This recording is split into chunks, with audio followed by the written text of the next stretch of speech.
The fluorescent lights of the bus station hummed a cold, indifferent tune. 6-year-old Ava's small hand was swallowed by her mother's, which felt like a piece of ice, trembling and unfamiliar. The air smelled of diesel fumes and stale coffee, a scent that would forever be etched in her memory as the smell of goodbye. Elena knelt, her face a mask of fractured emotions that Ava's big, curious eyes couldn't decipher. "Be a good girl, Ava," she whispered, her voice cracking like dry leaves. Then the ultimate betrayal. Her mother's fingers unlaced from hers, leaving a chilling emptiness. She placed a small, worn suitcase by Ava's feet and pressed a folded note into her other hand. A final, fleeting touch on the crescent moon birthmark on her cheek, and then she was gone. Ava watched her mother's back, a shrinking figure dissolving into the hurried crowd. She didn't run, she didn't scream. Her small body was frozen on the spot, a tiny island in a river of rushing strangers. The roar of a departing bus was the only sound that filled the void left by her mother's silence. She clutched the handle of the little suitcase, its cheap plastic digging into her palm. It was the only solid thing in a world that had suddenly turned to smoke. She was a statue of bewilderment, her gaze fixed on the doorway, where her entire world had just vanished. Have you ever felt so completely alone in a sea of people, invisible to everyone passing by? It was a silence so loud, it deafened her. Hours bled into one another. The hard plastic bench grew colder, seeping a deep chill into her bones. Her fingers instinctively traced the shape of the moon on her cheek, a nervous habit she'd had since she could remember. She replayed the last few days in her mind, the hushed, angry whispers between her parents after dark, her father's hard stare that seemed to look right through her, and her grandmother's crooked finger pointing at her face, while muttering about curses and bad omens. A terrifying thought began to form in her young mind, a seed of self-blame. Was it this mark? Was this crescent on her skin the reason she had been left behind? Was she a bad thing that had to be thrown away? As night fell, the bustling station emptied, leaving behind a hollow, echoing space.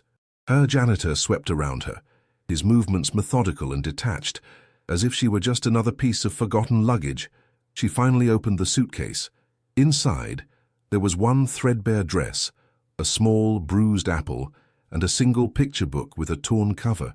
The note lay on top. Though she couldn't read the words, "I won't care for her when we cannot," she understood the sharp finality of the ink on the paper. It was a closed door, a final page, a life sentence she couldn't comprehend, delivered in a stranger's handwriting. If you had walked through that station and seen her sitting there, what would you have done? Would you have stopped? A security guard finally noticed her, his heavy footsteps approaching slowly. His shadow fell over her, a giant blotting out the last of the light. "Hey, kid, where are your folks?" he asked, his voice softer than his looming figure suggested. Ava could only shake her head, a single tear finally breaking free and tracing a hot path down her cold cheek, following the curve of the crescent moon. The world hadn't ended with a bang, but with a quiet, devastating release of a hand. Her heart broke in the silence of that empty station, a silent shattering that no one else could hear. She only wanted to be loved. Was that too much to ask? The farm wasn't just dying, it was rotting from the roots up. The cornstalks stood like brittle skeletons in the fields, their leaves a sickly yellow. The cattle were thin, their ribs stark against their hides, their eyes dull with a quiet misery. For Elena's husband and his mother, this slow decay wasn't a matter of drought or poor management. It was a sign, a punishment. In the evenings, the silence in the small farmhouse was thick with blame, a poison that seeped into the wooden walls. Every cracked patch of earth, every dry well was a new verse in a terrible story they were telling themselves, a story that needed a villain. And in the quiet corner of the room, a little girl with a crescent moon on her cheek played with a threadbare doll, unaware she had been cast in the role. The true author of this story was the grandmother, a woman carved from old wood and older fears. Her faith was a twisted thing, a tapestry of omens and superstitions passed down through generations of hardship.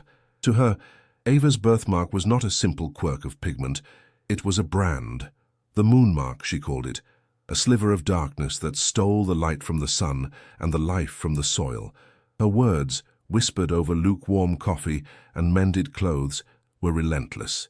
It came with her, she would hiss, her eyes fixed on the child, the bad luck. It lives on her skin. She poisoned her son's mind day after day, turning his desperation into a weapon, aiming it squarely at his own daughter. How do you fight a belief that is stronger than love? Ava's father was a simple man, a man of the earth, and his earth was turning to dust beneath his feet. His pride was eroding with his topsoil. The grandmother's whispers found fertile ground in his growing terror. He began to see the mark not on his daughter's face, but on every dead crop and every unpaid bill. He stopped looking at Ava, his gaze sliding past her as if she were a ghost. When he did look, his eyes were hard, filled with an unbearable resentment. He was a drowning man, and in his panic, he saw his own child as the anchor pulling him under. Desperation is a cruel lens. Through it, a daughter can look like a curse. Have you ever seen someone so broken they're willing to break the most innocent thing in their life? Trapped between her mother-in-law's iron certainty and her husband's brittle despair was Elena. She was a woman of soft edges in a house full of sharp corners. In the dead of night, she would watch Ava sleep, tracing the crescent moon with her eyes, her heart a knot of love and terror. She saw only her daughter, but during the day, their cold, constant pressure wore her down, chipping away at her resolve like water on stone. They told her it was a sacrifice, one for the many. Give up the cursed child to save the family, the land, the future. Her protests became weaker, her tears more frequent, until she was just a hollow echo of a mother, haunted by a choice she had not yet made but could no longer escape. The final blow came not as a shout, but as a letter, a foreclosure notice from the bank. The paper felt like a death sentence in her husband's hands.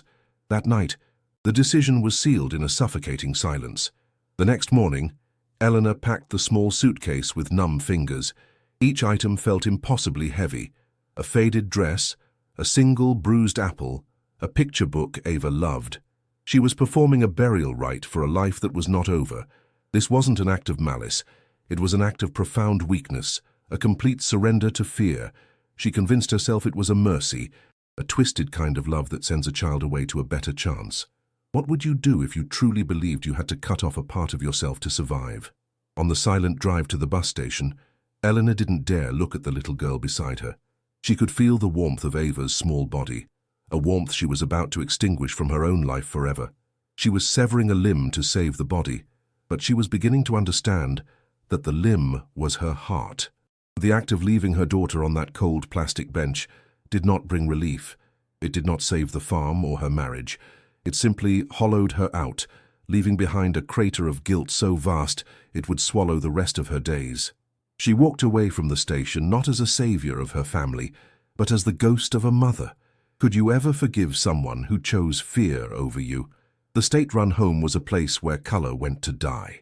The walls were a tired shade of gray, smelling of bleach and a faint underlying scent of collective sadness. Ava was no longer Ava. She was Case File 734. A social worker with weary eyes took her picture, the flash momentarily blinding her, stripping away the last of her identity. Her small suitcase was taken, and its contents catalogued with bureaucratic detachment. They gave her a uniform, a coarse, grey dress that scratched her skin, and led her to a long room lined with identical iron beds. Each bed was an island of loneliness in a sea of forgotten children.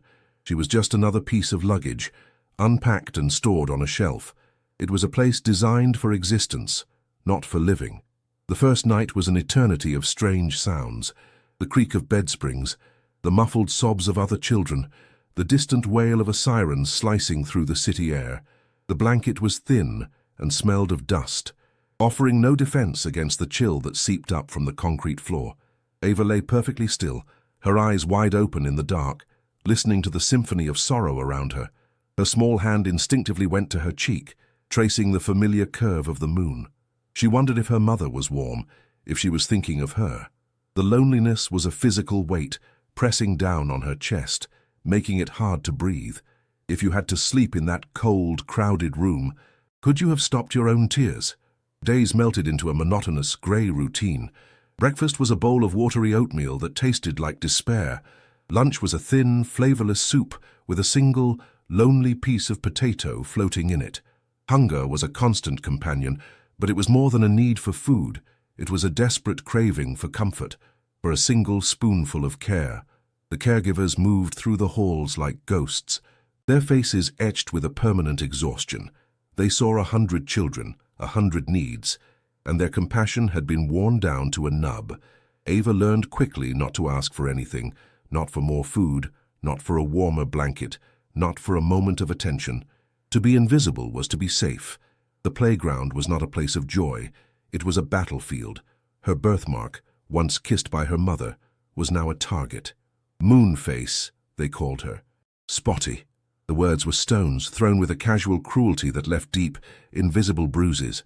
One afternoon, a bigger boy cornered her by the fence, his finger jabbing at her cheek. "What's that ugly thing?" he sneered, while others laughed. Ava didn't cry out. She didn't fight. She simply froze, her body turning to ice, and retreated into the silent, safe place inside her head. She was learning a terrible lesson. The thing that made her unique was the thing that made her an outcast. Have you ever been made to feel ashamed of a part of yourself you cannot change? Her reflection became her enemy. In the cracked mirror of the communal bathroom, she would stare at the crescent moon on her cheek, seeing not a part of herself, but a stain. She started to believe the whispers from the farm, that it was a curse, a mark of bad luck. In secret, she would scrub at it with the harsh lye soap provided by the home, rubbing until her skin was red and raw, hoping it might just wash away. She began to perfect the art of hiding, always turning one side of her face to the wall, letting her hair fall like a curtain to cover her shame. The mark wasn't just on her skin anymore, it was branded onto her soul, a constant reminder of why she had been thrown away. The physical cold of the home was nothing compared to the cold of affectionless days. Ava watched other children get occasional visits. A hug from an aunt, a small gift from a distant relative. For her, there was only silence. She would see a caregiver pat another child on the head, and a wave of yearning so powerful would wash over her it felt like drowning. She ached for a gentle hand, a soft word, any sign that she mattered. The memory of her mother's last touch on her cheek was a flickering candle she desperately tried to protect from the wind, but it was fading. This profound absence of love was a hollow ache in her bones, a starvation of the heart that was far worse than any hunger in her belly. Her only escape was a small, neglected room at the end of a corridor, labeled library. It was filled with old, forgotten books with cracked spines and yellowed pages. Here, in the dusty silence, Ava found a sanctuary. She would sit for hours, tracing the words with her small finger, her lips moving silently. She traveled to magical kingdoms, sailed across vast oceans, and met characters who were loved unconditionally. The stories became her friends, the pages her refuge. While her world was a cramped, grey box of pain, the books were a window to a universe of possibility.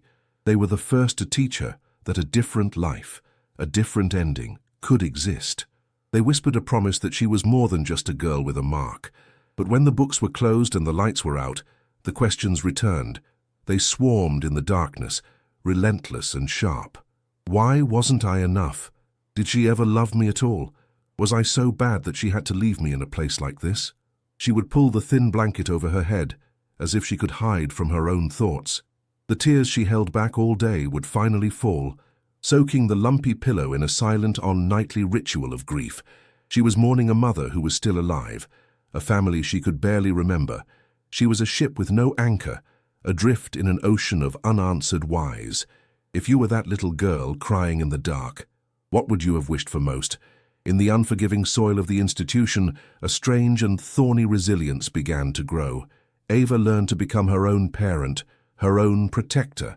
She learned to patch the holes in her thin socks using a thread pulled from her blanket. She learned to read the shifting moods of the dormitory, to know when to speak and when to disappear into the shadows. She became a keen observer of the world, her silence a shield that allowed her to see everything. This was not the strength of a hero, it was the brittle armor of a survivor, forged in the fires of neglect. She was a child forced to build her own foundation on broken ground. Could you imagine having to raise yourself at just 6 years old? The memory of her mother, Eleanor, began to fracture. The sound of her voice became a faint echo, the color of her eyes a hazy guess. What remained, sharp and painfully clear, was the image of her back, a silhouette shrinking into the chaos of the bus station. The act of abandonment was the most vivid memory she possessed, a defining moment that eclipsed everything that came before it. Love felt like a dream she might have invented, But being left behind was the cold, hard reality.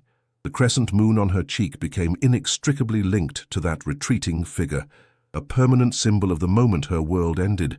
The love was a ghost, but the rejection was a scar that would never fade. Years of this silent suffering solidified a core belief deep within her. It was a quiet, devastating truth she accepted without question. She was unworthy of love.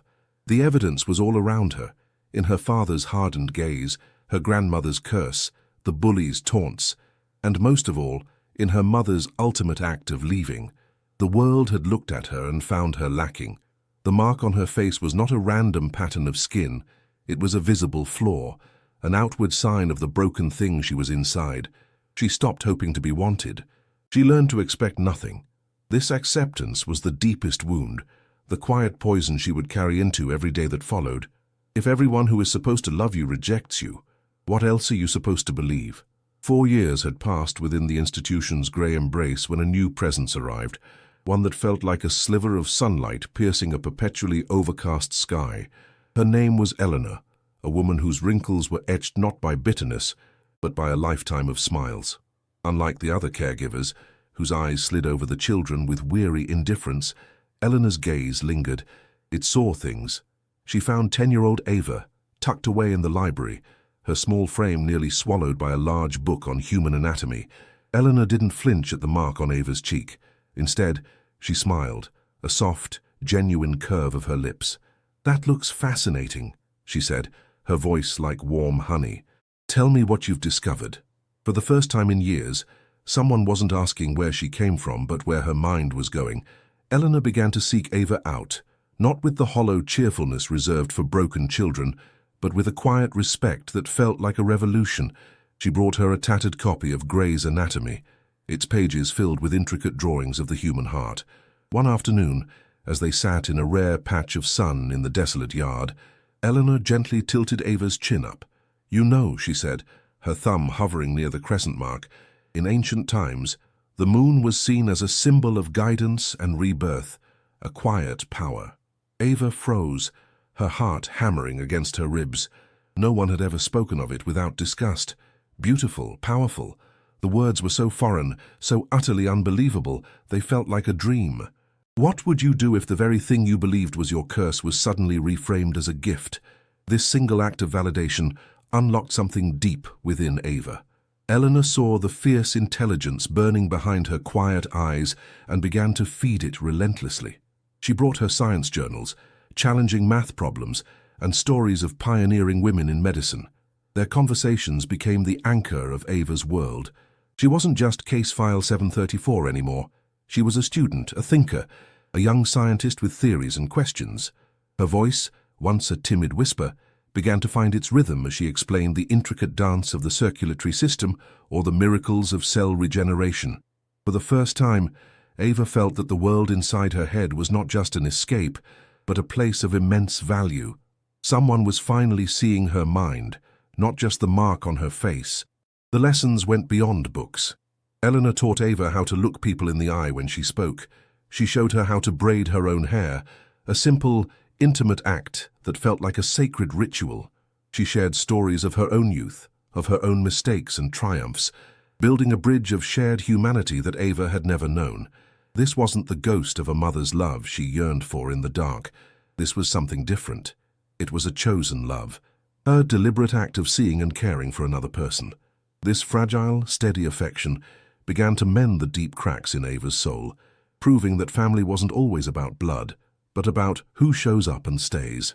Sometimes, all a child needs is one person to prove they are worth the effort. Do you agree? The cruelty of the other children didn't vanish overnight. During a recess, a familiar taunt of "Moonface" was hurled at her, sharp and intended to wound. The old Ava would have flinched, hidden, and disappeared into herself, but this time, Eleanor's words were a shield around her heart, a symbol of guidance, a part of your story. She turned, not with fear, but with a strange new calm. She didn't say a word, but she met the bully's glare and held it, her expression unreadable. She didn't hide her cheek. In that silent confrontation, the power shifted. The mark was still there, a pale crescent against her skin. But it no longer felt like a brand of shame. It was simply hers. It was the beginning of acceptance, the first step in turning a scar into a map. With Eleanor's guidance, Ava's world began to expand beyond the orphanage walls. She discovered a passion not just for science, but for healing. The desire to mend what was broken, to understand the mechanics of life and fix them, became an all-consuming fire within her. It was a way to fight back against the brokenness she felt inside. Eleanor helped her channel this fire into fierce academic discipline, showing her a path forward, a scholarship, a university, a future she never dared to imagine. One evening, looking at her own reflection, Ava traced the crescent on her cheek. The shame was still a faint echo, but a new feeling was rising to take its place, a fragile, audacious hope. The spark had been lit. Sometimes, all it takes is one person to say, I believe in you, for a universe of possibilities to open up. Who was that person for you?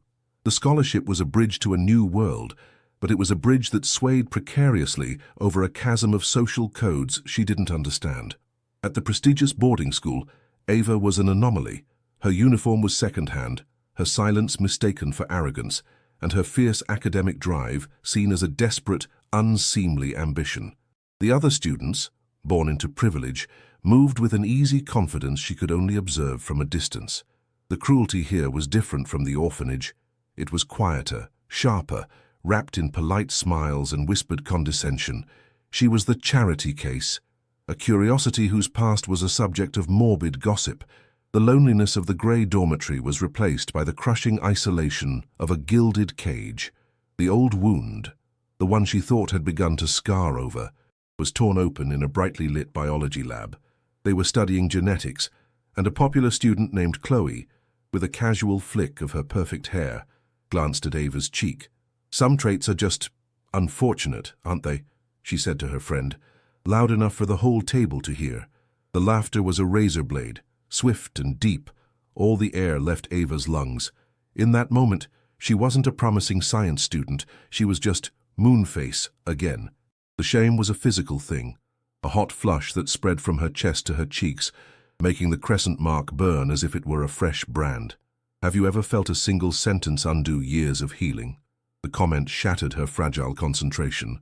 The complex equations and biological pathways that were once her sanctuary now seemed like an indecipherable foreign language. She'd spend hours staring at a textbook, but Chloe's words would echo in her mind, drowning out everything else. The belief that she was fundamentally flawed, the core lie of her childhood, resurfaced with a vengeance. Her grades, once her only source of pride, began to slip. It culminated in a calculus exam, a subject she once loved. She stared at the paper, her mind a complete blank, and handed it in half-finished. The failing grade that came back wasn't just a number, it was a verdict. It confirmed her deepest fear. She wasn't good enough. She never would be. The failure sent her into a silent, terrifying spiral. The nightmares returned, vivid and cruel. She was 6 again, the cold of the bus station bench seeping into her bones, watching her mother's back disappear into the crowd. During the day, she would see her mother's face in passing strangers, a phantom that haunted her every step. The carefully constructed walls she had built around her heart began to crumble, and the raw, unhealed grief of that little girl poured through the cracks. She missed a mother she barely knew, a family that had thrown her away. The ache for a love she was denied became an all-consuming pain. How do you fight a ghost that lives inside your own memory? In her shame, she began to push away the one person who was her anchor, Eleanor. She stopped answering her weekly letters, telling herself she was too busy with schoolwork. When Eleanor called, she let it go to voicemail, unable to bear the thought of confessing her failure, of disappointing the only person who had ever believed in her. It was a self-inflicted isolation, a defense mechanism she'd learned long ago. If you build your walls high enough, no one can get in to hurt you, but you also can't get out. She was trapping herself in the very prison she had fought so hard to escape. Have you ever pushed someone away right when you needed them most? One bleak November evening, the weight of it all became too much. She sat in the cavernous, empty library, a stack of medical journals beside her, their pages filled with the promise of a future that now felt like a fantasy, the dream of becoming a healer, of mending broken hearts. seemed like a cruel irony when she was so shattered herself. A profound weariness settled over her, a fatigue that went bone deep. She couldn't do it anymore. The fight was too exhausting. She closed the heavy book, the soft thud echoing the finality she felt in her soul. She would pack her bags, leave the scholarship behind, and simply disappear. It was easier to surrender than to keep fighting a battle she was destined to lose. As she folded her few clothes into a small bag, her hand brushed against the worn copy of Gray's Anatomy. Tucked inside was a photograph she hadn't looked at in months. It was of her and Eleanor, sitting on a park bench.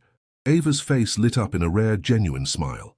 On the back, Eleanor had written in her elegant script, "The moon doesn't fight the darkness. It guides you through it." The words were a quiet light in her suffocating despair. It wasn't about erasing the darkness of her past, but about using it. It was a reminder that her mark, her pain, her story, it didn't have to be a curse. It could be her map. She sank onto her bed, clutching the photograph. Two paths diverged in her mind. One was the path of retreat, of accepting the label the world had given her, unwanted, flawed, a failure. It was the easy path, the one that led back to the shadows. The other path was terrifying. It was a steep, rocky climb, littered with the pain of her past and the challenges of her future. It was the path of defiance. For years, she had let others define her story. Her grandmother, her father, her mother, Chloe. Now, the pen was in her hand. She fell, but something deep inside her, something forged in the cold of the orphanage, refused to let her stay on the ground. The next morning, Ava walked into her calculus professor's office, her heart pounding a frantic rhythm against her ribs. She placed the failed exam on his desk. Her voice, and when it came, was quiet but unbreakable. "I failed this," she said, meeting his gaze without flinching. "I don't want an excuse. I want to understand what I have to do to earn a second chance." It was more than a question about a grade. It was a declaration. It was the moment she stopped being a victim of her past and started becoming the architect of her future. She was choosing to face the challenge, not because the pain was gone, but in spite of it. What was the moment you decided to stop running and start fighting? 15 years had passed, not as a gentle stream, but as a glacier that carved a new landscape out of a broken little girl. In the sterile, brightly lit conference room of a renowned metropolitan hospital, Dr. Ava Caldwell stood before a panel of senior physicians. Her white coat was a suit of armor, crisp and immaculate. Her voice was calm, her arguments precise, as she detailed a radical, life-saving procedure for a complex cardiomyopathy case. The case was considered hopeless by many. She saw a pathway. The respect in the room was palpable. She was no longer a forgotten child hiding her face. She was a brilliant mind, a force of healing, a woman who commanded attention not by raising her voice, but by the sheer, undeniable weight of her competence. She was the architect of her own salvation. Miles away, in a cramped waiting room that smelled of stale coffee and fear, an older, hollowed-out woman named Elena clutched the hand of her husband. His skin was a pale, waxy grey, his breath a shallow, rattling sound. The years had not been kind. The farm had failed anyway, sold for a fraction of its worth, a final, bitter testament to their misplaced faith. They had lost everything, chasing a superstition while abandoning their only child. Now their last hope rested on a young, celebrated cardiologist whose name they had heard whispered like a prayer, Dr. Caldwell. They were a world away from the dusty fields of their past, seeking a miracle from a stranger, unaware they were about to confront the ghost they had created so long ago. The door to the private consultation room swung open. Dr. Ava Caldwell entered, a file in her hand, her expression one of focused professionalism. She looked first at the patient, her eyes scanning his frail form with the detached empathy of a seasoned doctor. Then, her gaze shifted to the woman beside him. For a fleeting second, a flicker of something ancient and unreadable crossed Ava's face before the mask of the physician fell back into place. "Mr. and Mrs. Miller," she began, her voice steady and clear, "I've reviewed the case files. The condition is severe, but there is a potential course of action." The air was thick with the hum of medical equipment, a sound that underscored the absolute power she now held in this room. Elena's world tilted on its axis. It wasn't the doctor's confident voice or her authoritative presence that stole her breath. It was the mark, faint, but unmistakable, just as she remembered it from 1,000 sleepless nights. A perfect, pale crescent moon on the doctor's left cheek. The file slipped from Elena's trembling fingers, scattering papers across the floor. The sterile, air-conditioned room suddenly felt like a sweltering bus station. The woman before her wasn't Dr. Caldwell, the brilliant surgeon. She was Ava, her Ava, the little girl with the big, curious eyes, now looking back at her with the cool, unreadable gaze of a stranger. How does a mother's heart break for the second time?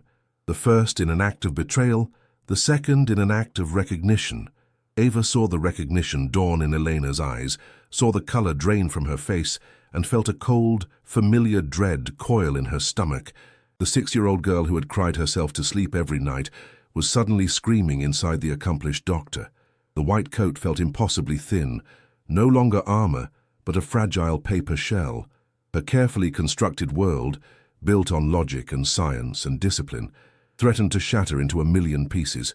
She could feel the phantom cold of the bus station bench, smell the diesel fumes.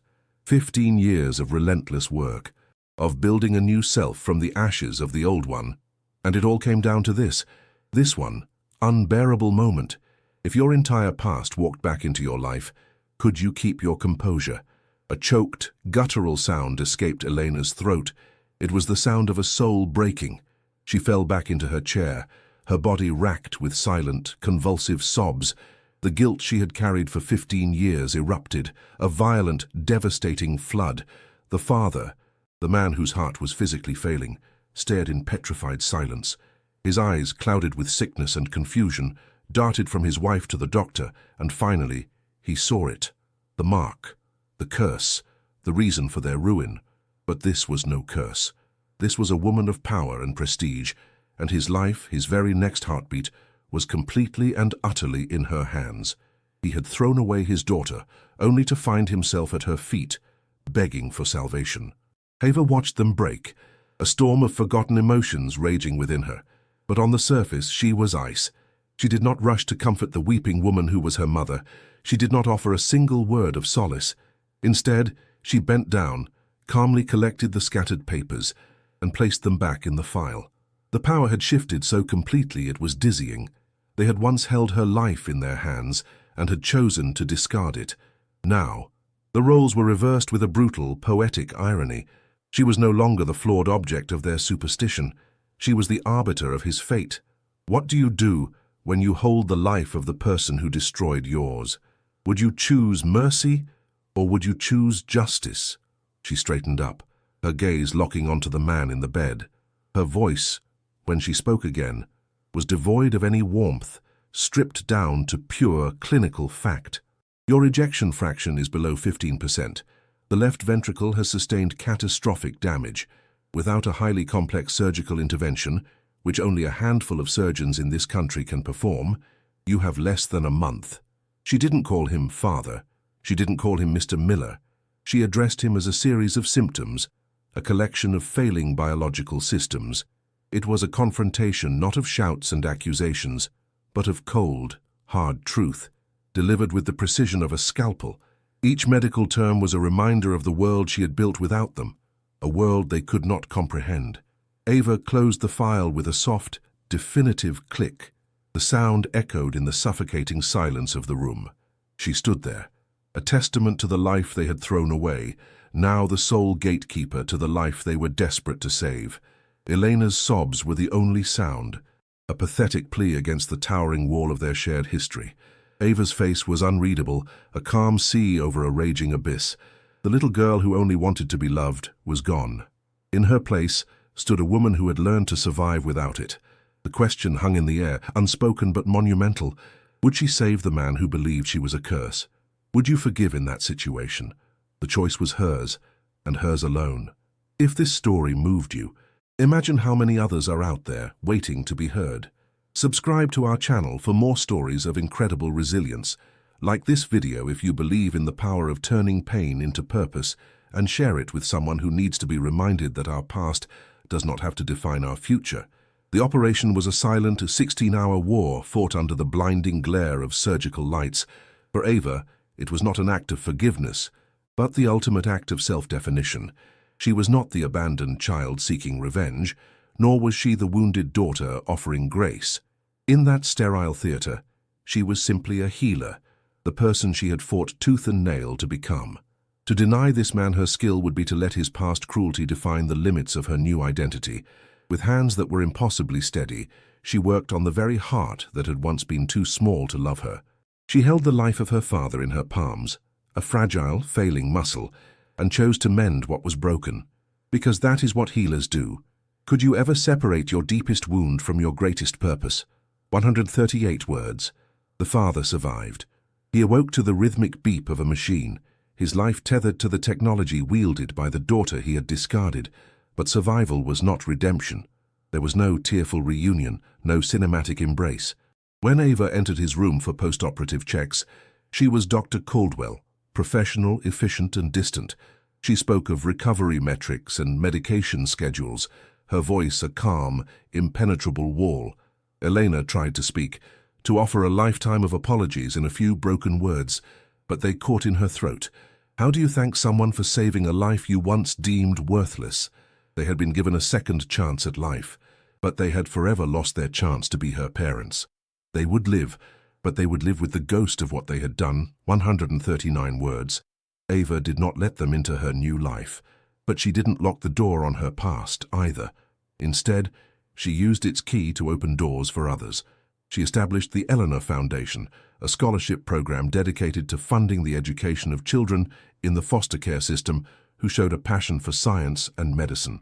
She became a mentor, visiting the same grey institutions she had once called home. In the face of a little girl hiding behind her hair, or a boy who believed he was too broken to matter, Ava saw herself. She would kneel down, gently touch their cheek, and tell them a story, not of abandonment, but of a crescent moon that learned to guide people through the darkness. She was transforming her pain into a legacy of healing. 140 words. One quiet Sunday. She sat in Eleanor's sun-drenched garden, the scent of lavender in the air. The mask of Dr. Caldwell was gone, and for the first time since the surgery, she allowed herself to feel the full weight of the emotional tremor. "I didn't do it for them," Ava whispered, her gaze fixed on a distant point. "I did it for the little girl they left on that bench, to prove to her that she was worth saving." Eleanor simply took her hand, her touch a familiar anchor in a swirling sea of memory. It was this love, this chosen, unconditional, quiet love, that had been the true life-saving procedure. It had sutured the wounds of her heart, long before she ever learned to hold a scalpel. Who is the person who taught you that you were worthy of being saved? 140 words. Years later, the hospital named a new cardiac research wing in her honor. During the dedication ceremony, she stood at a podium, a confident woman at the pinnacle of her profession. The lights caught the pale crescent on her cheek, no longer a mark of shame, but a quiet signature of her journey. She spoke not of complex medical procedures, but of the simple, profound power of seeing value where others see none. She looked out at the sea of faces, colleagues, students, and a few young, hopeful scholarship recipients from her foundation, and she saw a family forged not from blood, but from shared purpose and resilience. She was no longer defined by the hand that let her go, but by the countless hands she now held. 139 words. She was rejected by those who were supposed to love her, but she was ultimately embraced by a world she helped to heal. The crescent moon on her cheek was not a curse that stole the light. It became a beacon, a reminder that our deepest scars can illuminate our brightest path. Her story wasn't about forgetting the pain of the past, but about building a future so strong and so full of purpose that the past no longer has the power to cast a shadow. She found her peace not in forgiveness, but in becoming.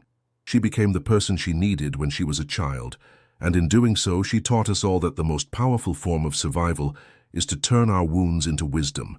135 words.